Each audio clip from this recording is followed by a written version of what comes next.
I don't know about you, but is anyone else trying not to, but sort of bracing themselves for disappointment at Christmas this year?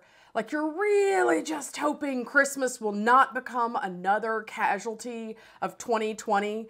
And if you're like me, maybe you're like usually like so hyped for like all things Christmas. The lights, the decoration, the food, the presents, the time with family and friends. And maybe you've got this idea of what a great Christmas would be, but it seems pretty risky this year to hope for something really great, a really great Christmas, and then find yourself disappointed again. Like maybe you just can't bear for another disappointment in 2020, and it sure can't be Christmas. So maybe you found yourself lowering your expectations, trying to shield yourself from disappointment. You know, maybe this year you've lowered lots of expectations, and maybe your expectations aren't low across the board. In fact, you might even still find yourself optimistic about certain areas of your life. You know, maybe you feel optimistic about your social life, like you're actually feeling pretty good about how that's going, or you feel optimistic about your athletic ability, like you've had lots of time to stay at home and like lift weights and practice, or maybe you feel optimistic about your future. And those things are great. But it's likely that in other areas of your life, you've just learned not to get too excited for things. Like we try to save ourselves from being disappointed by establishing low expectations. When it comes to areas of faith, I'm going to guess that like lots of us, you may have found yourself keeping your expectations low because you don't want to be disappointed. You know, we might pray, but rarely do we think God is going to actually do what we've prayed for. Or we would say that we have faith, but the truth is we're not sure if God is going to show up or come through for us. Because God never seems to do what we expect him to do.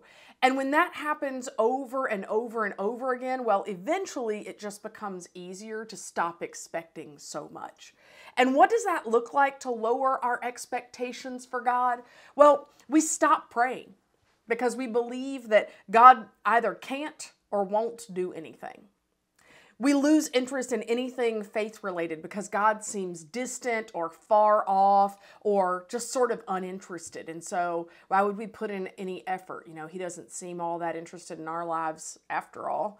Or we think God is weak. You know, we assume that he's unable to do anything significant about the big problems that we see in the world or the big problems in our life, because if he was able to do something, then why isn't he doing something? And we don't always adopt this perspective of low expectations on purpose. We usually sort of become this way over time. You know, we prayed a prayer and we didn't feel like God answered it. And we're like, why doesn't he show up? Why doesn't he do the things we're asking him to do? And that feels like a lot of disappointment. And so eventually we just become kind of jaded. And then sometimes he does come through. Sometimes he does answer that prayer. Sometimes he does do the thing we ask him to do. And we're like, great, pleasant surprise. But I wouldn't dare set that as an expectation, because if I did that, then I would just be setting myself up for disappointment. And I don't know about you, but that kind of God, a God that continually disappoints, doesn't sound real exciting to celebrate at Christmas. But what if our ideas about God are far off from who God actually is? Because that line of thinking about God, a God that constantly disappoints, I can't get real excited about that God.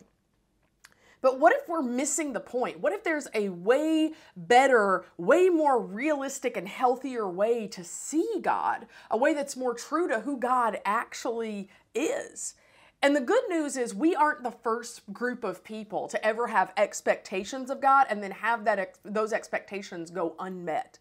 In fact, the Christmas story, the story that we're celebrating this month, didn't happen like people expected it to happen at all. In fact, the people that were encountering the Christmas story as it was unfolding probably found it to be pretty disappointing.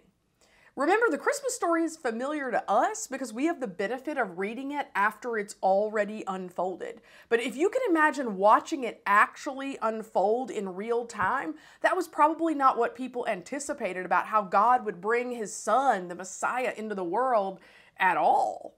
But before we go any further, it's helpful to have a refresher on the Christmas story, right? You can never hear this too many times. So remember that Mary, this mother of Jesus, is young, pregnant, and she's a Jewish teenager, and she's not yet married. And so all of those things are kind of like, what? This is not what we expect. And she and Joseph were engaged to be married, but they didn't have a lot of money, and they're living in the land that's occupied by the Roman Empire. And at the start of the story, the Roman government wants to take a census, and so they tell everyone living in their territory that they need to go back to where they're originally from so that they can be accurately counted for this census.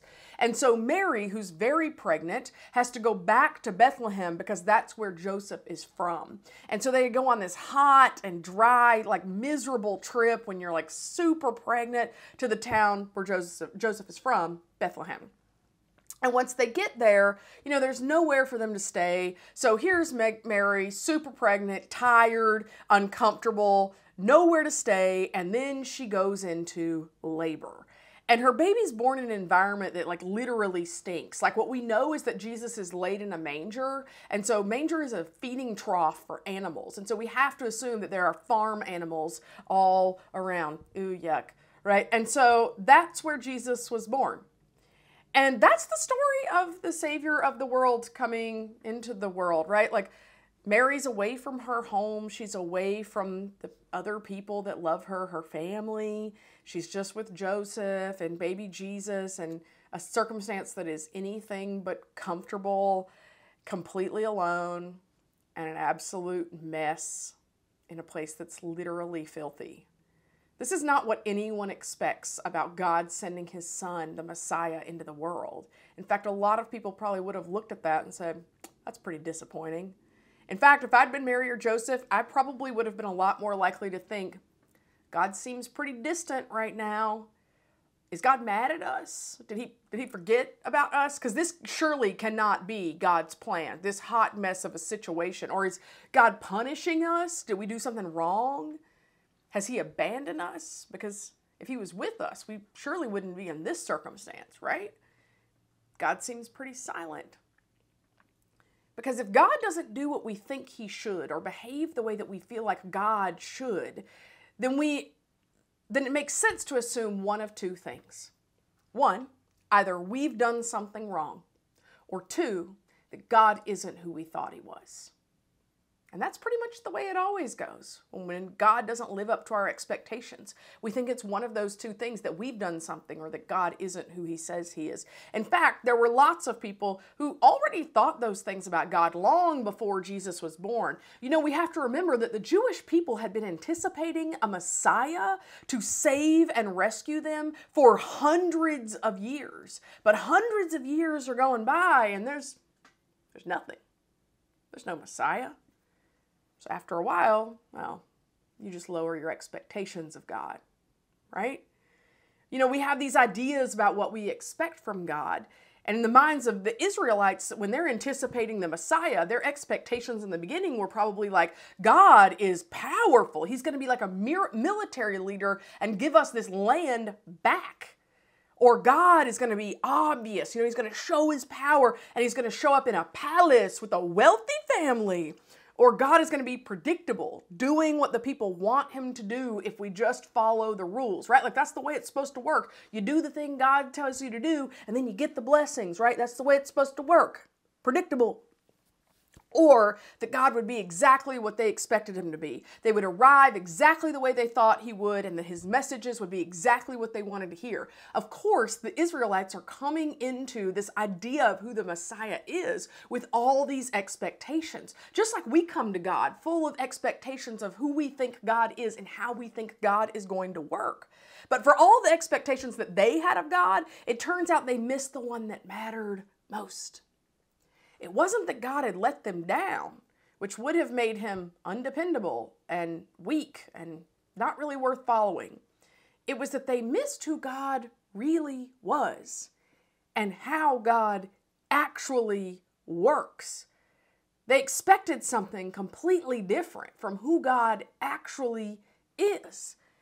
And so who was God? Who is God? What's God actually like? Well, an angel shows up to tell Joseph exactly what God is like.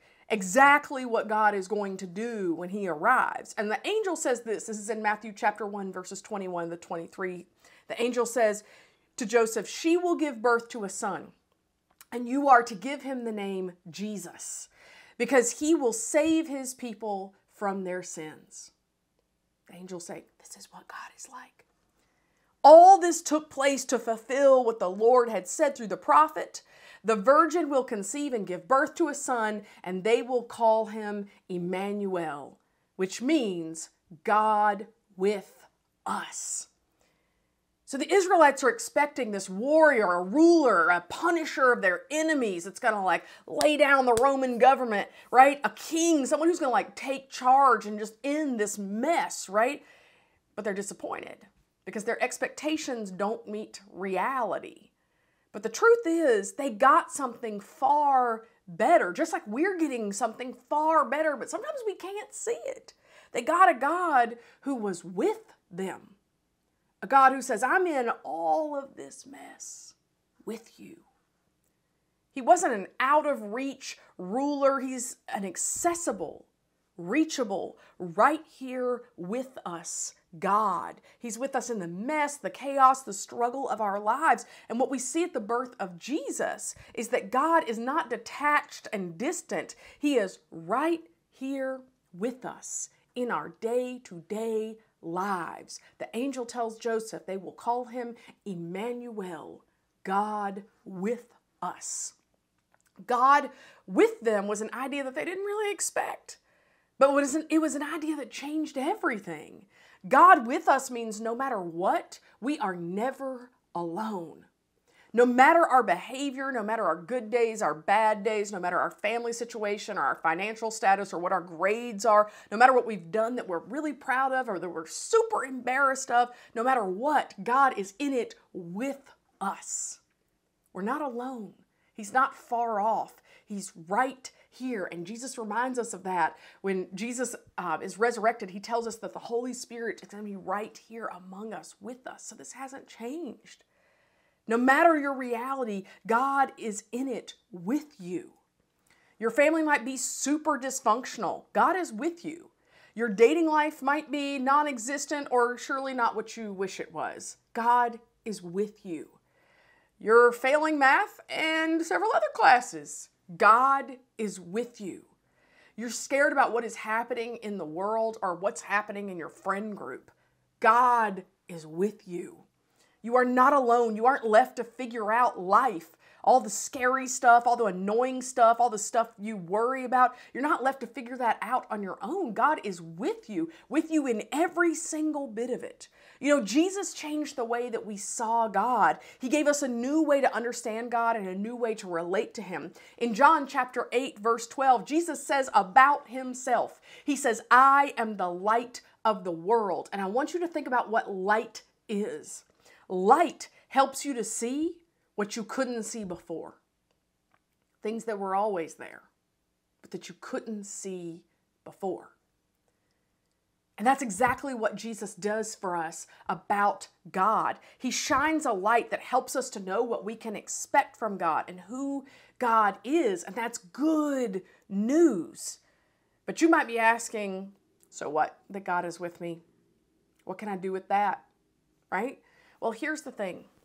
When you know that God is with you, and you know that he's promised never to leave, and that he's walking through every day, every moment with you, it's far more difficult to be consistently disappointed with someone who is walking with you through every single thing. God is not some genie. He's not some genie that we ask for wishes and then those get magically granted. He's not some twisted version of Santa Claus where we're trying to stay on the nice list. God created you.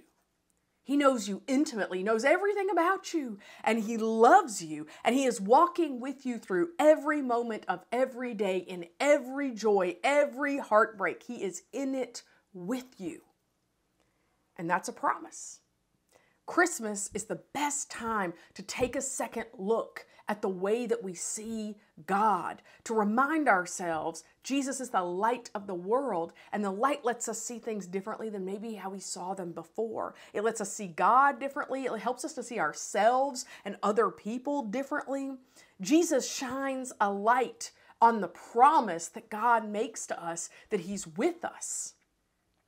The God of the universe came down to earth to show us that He loves us, to show you that He cares about you and that He is with you in all things. He's not disconnected. He's not uninterested in your life, but He's with you in all of it. After all, that's His very name, Emmanuel. God is with us.